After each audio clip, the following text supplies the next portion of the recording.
মালদা জেলার মোথাবাড়ি বিধানসভা এলাকার হামিদপুরের বাসিন্দা আব্দুল মালেকের উপস্থিতি ঘিরে চাঞ্চল্য ছড়াল কালিয়াচক -2 নম্বর ব্লক দপ্তরে।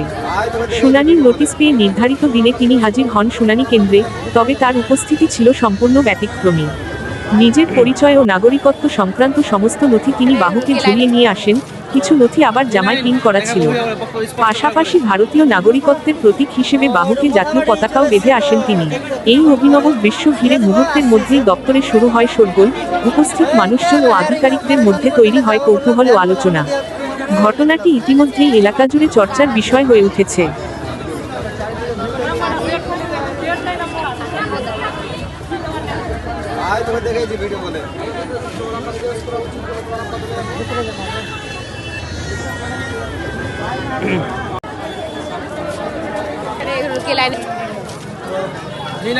দেখা কবি স্পষ্ট করা করে